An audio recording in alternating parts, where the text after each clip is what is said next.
Okay, last night I was thinking of a good analogy to describe the actions that Goldman Sachs used to get into the mess that they're in and put everybody else in this mess along with them. The actions that they did and continue to do to this day. And I think I came up with a pretty good analogy. Okay, let's say, and what this is going to describe is how their policy of, at the discretion of Goldman Sachs, being able to use long and short sells, depending on whichever they feel like the market's trending to. Here's the analogy. I hope this describes it, and I hope this will let everybody know exactly what the hell is going on with these scams. Let's say we had a card game, right? You ever play the high and low in card games, where you pick a number, or you pick a card, and whatever that number is, you have to guess if the next card being drawn is going to be higher or lower. Now, what Goldman Sachs is doing by reserving the right to long and short sell to switch their position is, say they decide if the ace card is going to be considered as the highest card, beating out the king, or the lowest card being considered as a 1, beating out the 2. And so the investors come in, they give them their money, it's placing their bet, and say they get a number 5. And the ace comes up, is the next card. Or the person gets a 5 and they bet higher, and the ace comes up. And Goldman Sachs says, oh, you lost, because that's considered to be lower, in their opinion. So, alright, so the next turn comes around, the person gets a 6. And they bet lower. And the ace comes up. And Goldman Sachs says, oh, nope, it's higher. It's the same concept. It's that they are in control of it by them being able to change the rules in the middle of the game. So no wonder why, after all of these other companies and everything are,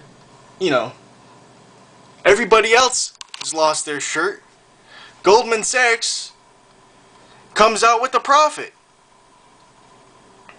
After everybody else has lost their shirt betting, Goldman Sachs is like, hey, I beat you guys. I won. And the only reason why they were able to win is because they're changing the rules in the middle of the game. Anybody would be able to win if they had those kind of rules on their side. You know? It's no different. No matter what you say, the next card is going to be higher or lower. They get to choose how that's perceived as. And what they do is they do this on a very large amount. It's not just one person playing this card game. It's thousands of people. Billions of dollars being bet. And just that little bit of an edge saying that they get to determine if it's going to be a long or short sell, it's the same concept. It's a damned if you do, damned if you don't, and the house always comes out ahead.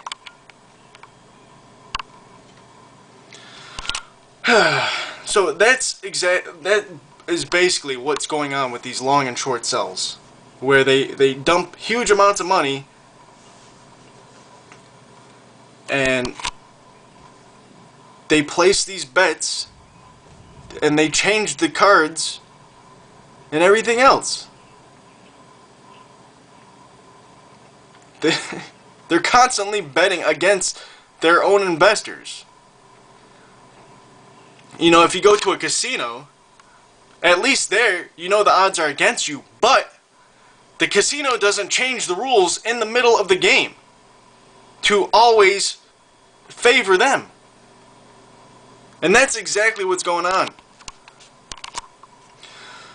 Also, I want to make a point about the car bomber, the supposed car bomber in Times Square. Now, everybody's saying, "Oh, we averted a catastrophe." You know, the terrorists didn't get us this time. Really? I mean, where are the priorities? You know, we're gonna stop one car bomber while the rest of the Gulf Coast is destroyed. Where's the priorities here? You know, the world's gonna be destroyed, and these people are gonna be like, "Yay, we stopped the terrorists." No, all of this proves is that you didn't know who the real terrorists were. The terrorist is nothing more than a word. You know, actions speak louder than words. You look at the devastation on the Gulf Coast, and you ask yourself who the real terrorist is.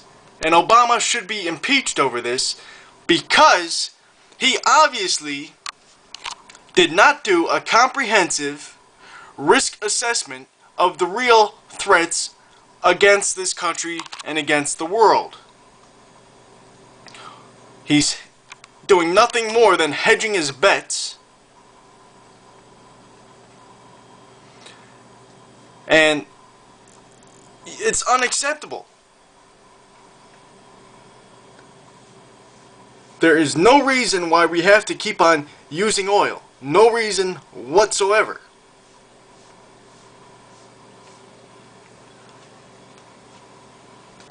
But these asshole oil tycoons, yes, they're going to keep on pushing for more and more oil drilling, no matter what.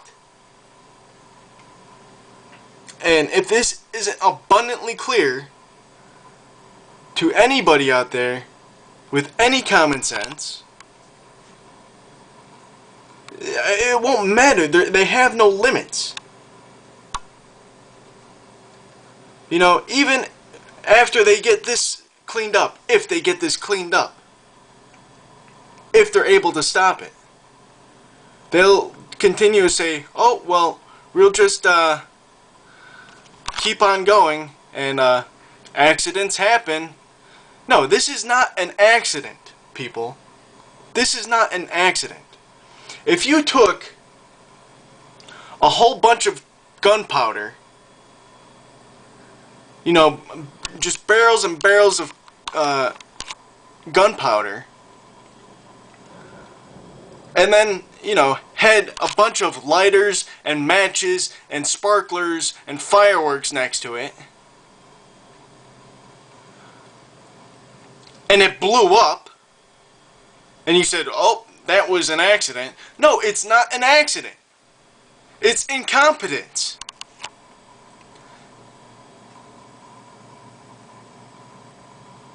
It's not an accident if you set up these systems that will eventually have these incidents, have these events happen to them. It's not an accident because you allowed for that possibility of that reality to exist in the first place. It's not an accident. It's deliberate. And we have to put an end to it. No more oil.